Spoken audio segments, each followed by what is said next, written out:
Se você já nasceu de novo da água e do Espírito, ou se já está nesse processo que nós costumamos chamar, segundo João 3, de novo nascimento, há um pensamento, há uma meditação, há uma indagação do teu coração a Deus, aos céus. E todos os dias, em todos os momentos, você pode estar no cotidiano dos seus afazeres, no trabalho, na família, você pode estar até num dia de lazer, passeando de férias, mas o seu coração está sempre questionando: Senhor, o que eu posso fazer mais por Ti?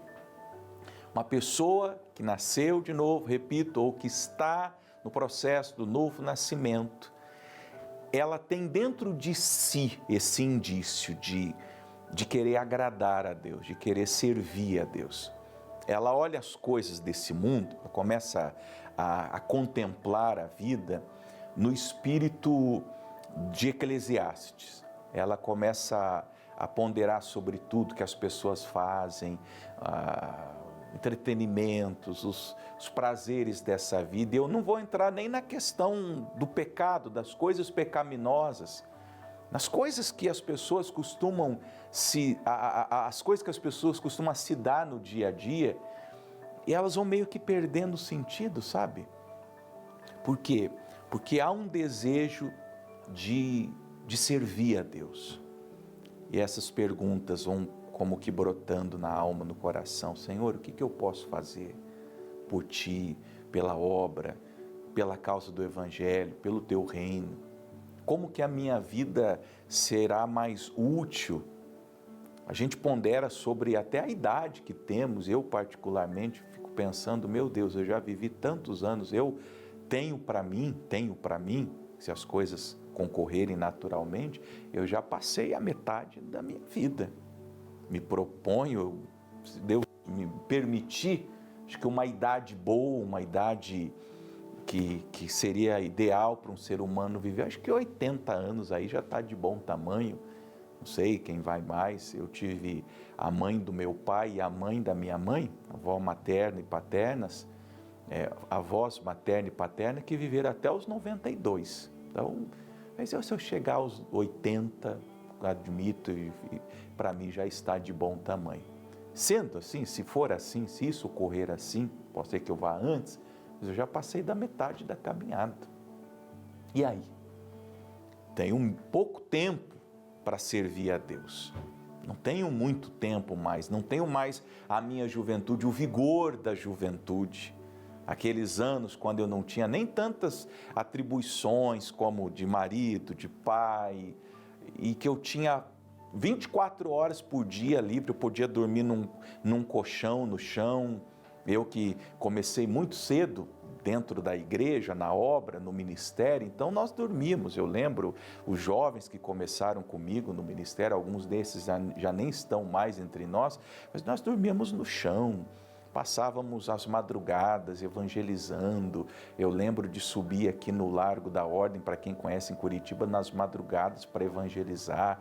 Limpávamos a igreja, viajávamos para fazer missões. Algumas das igrejas no interior do Paraná, eu pegava um ônibus, fazia 3, 4 cidades na semana.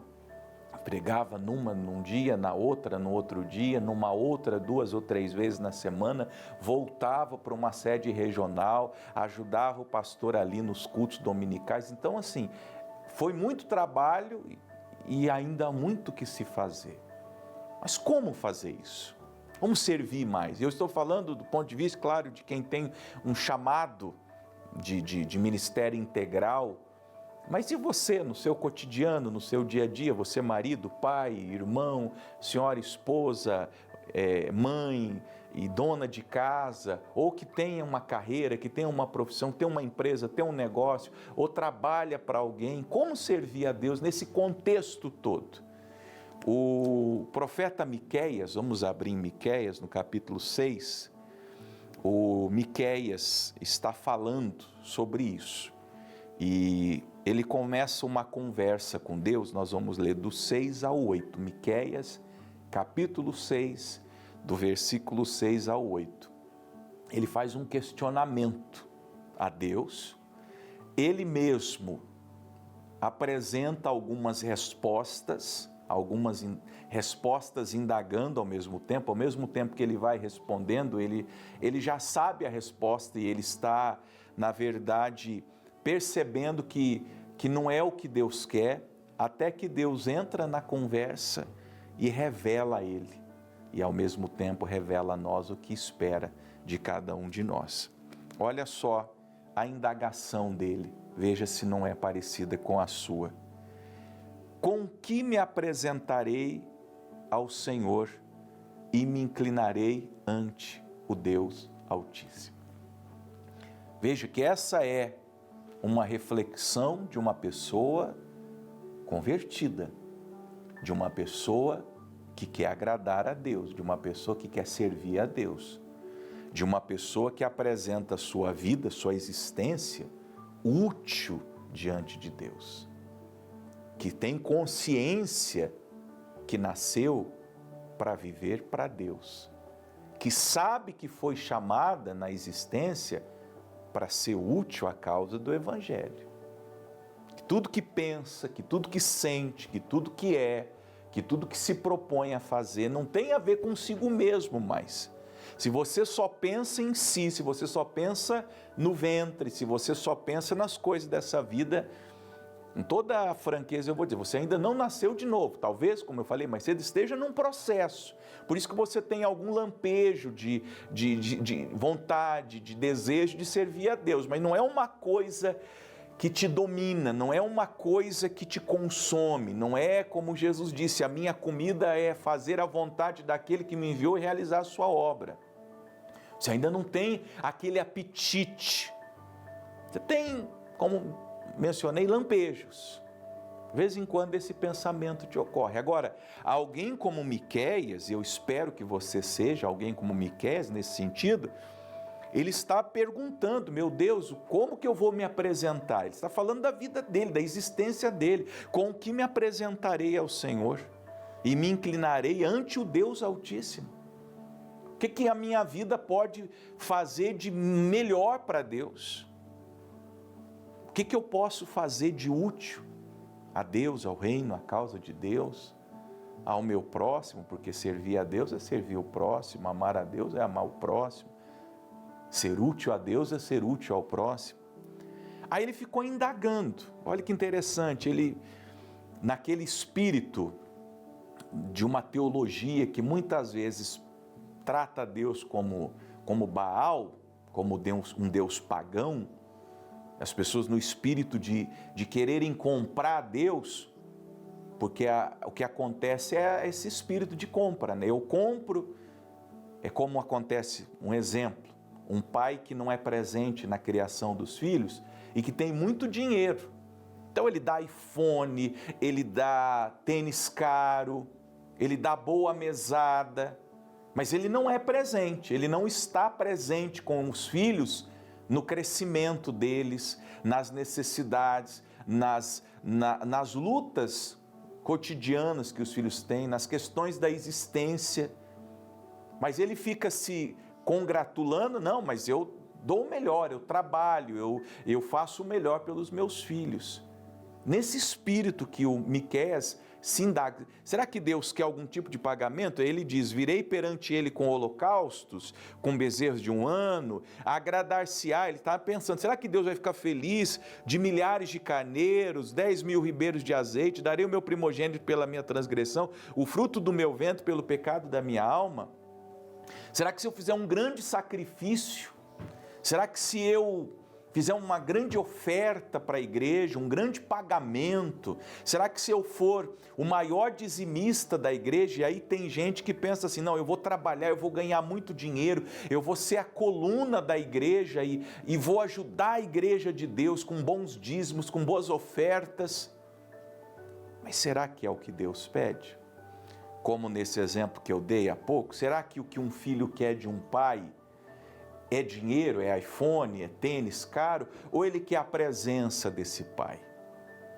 Ou ele quer a atenção desse pai? O que Deus quer de você?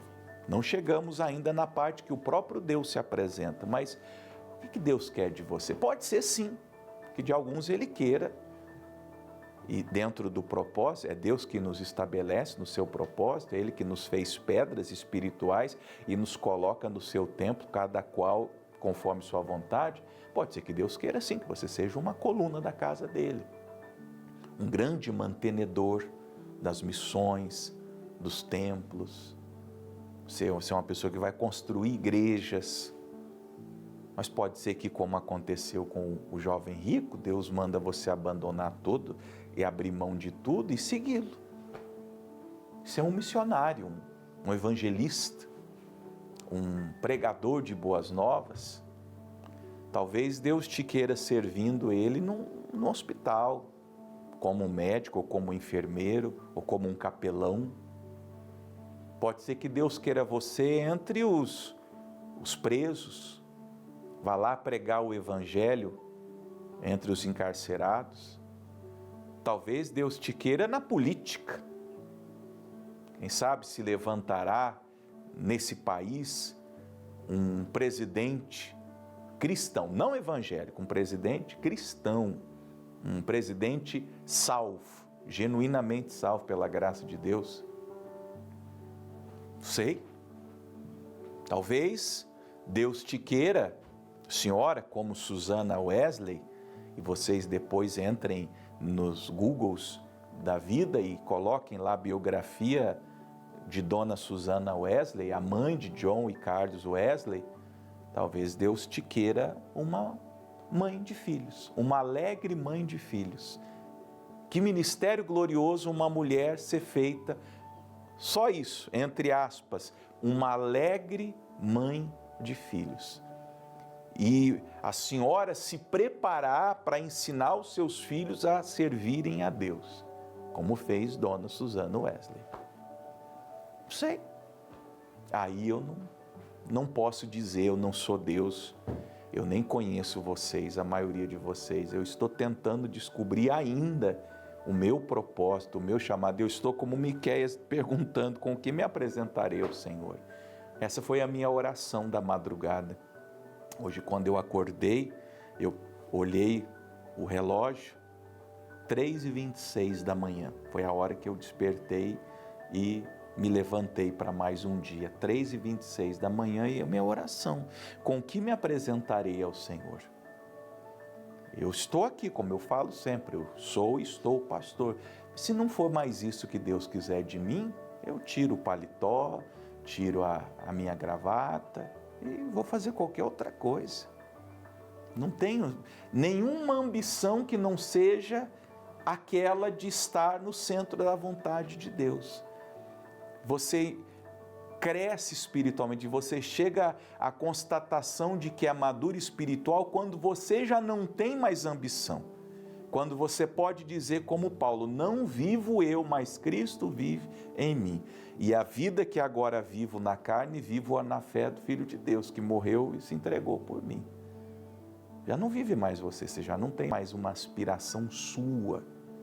Você já não tem mais um sonho seu, você já não tem mais um projeto seu, você já não tem mais um desígnio seu. Você vai consagrando tudo a Jesus e dizendo todos os dias, Jesus, o que tu queres de mim?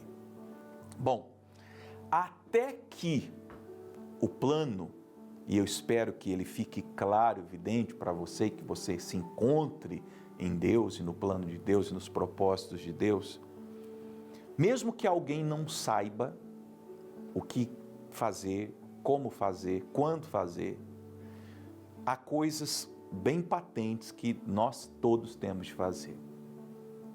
Pastor, eu não sei meu chamado, meu ministério, minha vocação, meu dom, meu talento, minhas aptidões, se eu não sei ainda. Ok, tudo bem, não tem problema.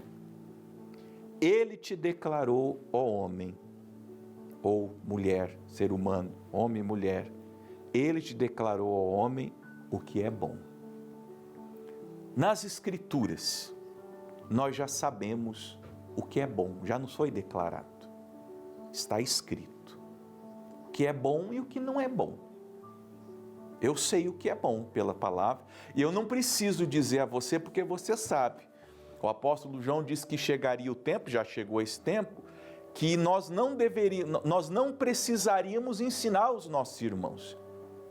Eu não vou ensinar ninguém. Sabe, quando eu faço atendimento de gabinete, tenho feito muito pouco, graças a Deus, e as pessoas vêm e me falam os seus dilemas, os seus problemas, eu olho para elas, às vezes é um casal, às vezes é um jovem, às vezes é uma pessoa de mais idade, e eu digo assim, o que você acha que tem que fazer? A pessoa, ela tem a resposta, fala, eu acho que eu tinha que fazer isso, eu falo, então vai, faz. Você sabe o que fazer, Deus já te declarou que é bom. O que não é bom na sua vida, você já sabe, olha, em si mesmo, os seus pecados, vamos falar por aí.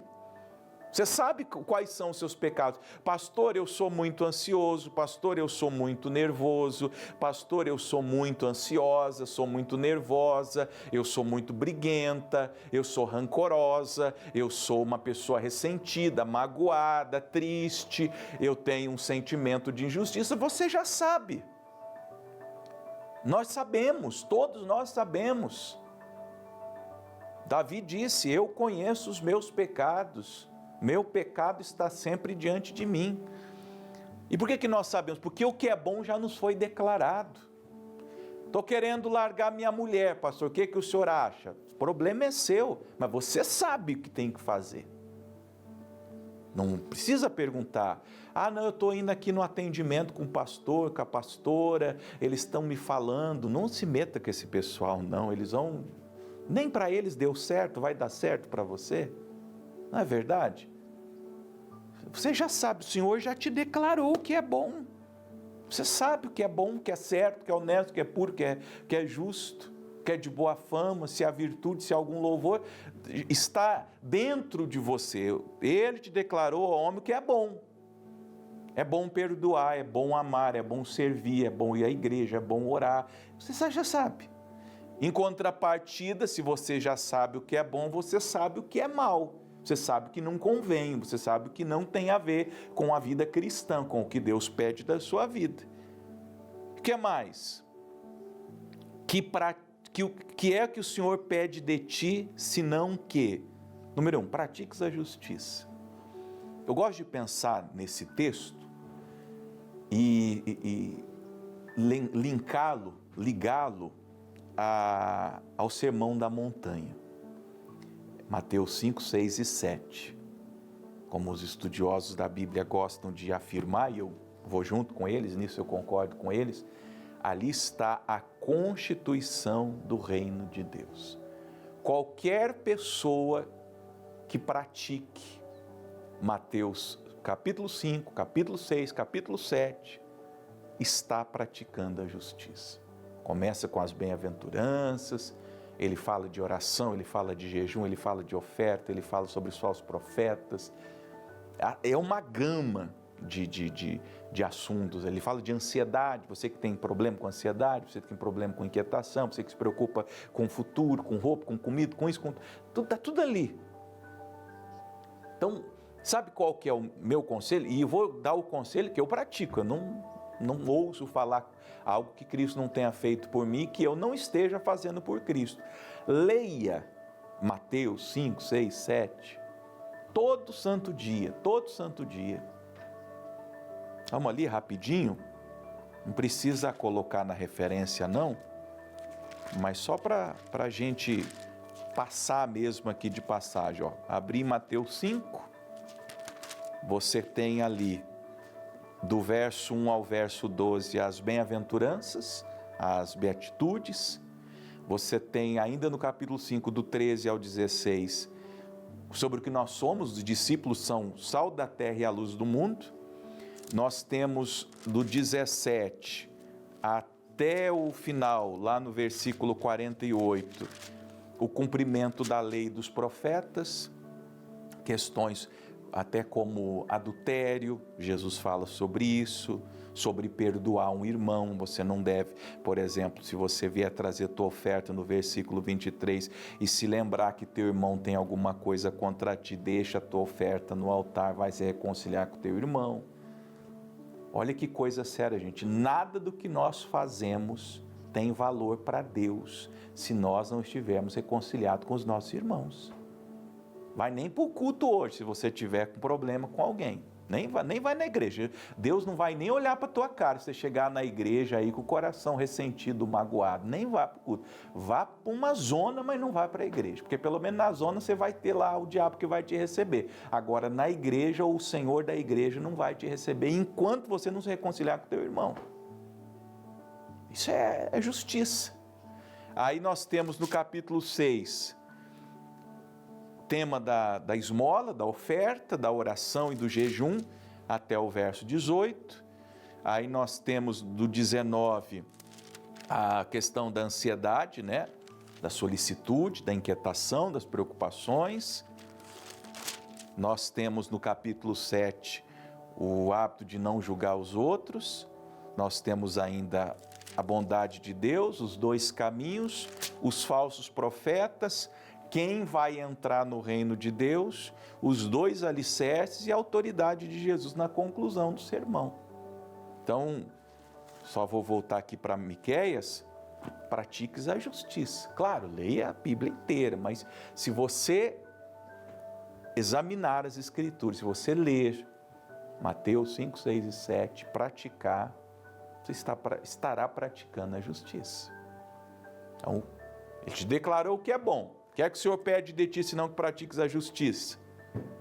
Que ames a beneficência. Beneficência é a prática do bem. Ainda que você não saiba teu chamado, teu ministério, tua vocação, vai fazendo bem. Pastor, para quem que eu faço bem? Para quem Deus colocar no seu caminho, no espírito do bom samaritano, na sua estrada, no seu caminho, no seu trabalho, no seu dia a dia, no seu cotidiano. E não precisa ser uma coisa protocolar, sabe? Porque coisas protocolares não são boas. A melhor vida que você pode viver é aquela vida livre no Espírito Santo, sem saber de onde vem nem para onde vai. O bom samaritano estava indo trabalhar, estava indo para os negócios, ele era um homem de negócios, ele encontra um homem caído, se aproxima e ajuda aquele homem. E vai embora no outro dia, segue a vida dele. Mas ele tem essa coisa de ser a beneficência, né? Um bom homem, a beneficência. Ele encontra um caído e ele vai lá, se aproxima, está em condições de ajudar, ajude, não está, pelo menos procure meios. Ele não podia carregar aquele homem, afinal de contas ele tinha compromisso, deixou numa hospedaria. Deixou paga a hospedaria, falou, se tiver alguma outra despesa adicional na minha volta, eu vou passar por aqui, eu deixo pago e acerto tudo, resolvido. Isso aí é a beneficência. Ajude com dinheiro, ajude com oração, ajude com um abraço, ajude com uma palavra de fé. Ames a beneficência, torne-se uma pessoa que faz o bem. E repito, sem protocolo. Sem protocolo. E olha, em alguns casos evitando até institucionalização. Ai, pastor, eu mando um dinheiro lá para a ONG, eu mando uma oferta, às vezes nem chega.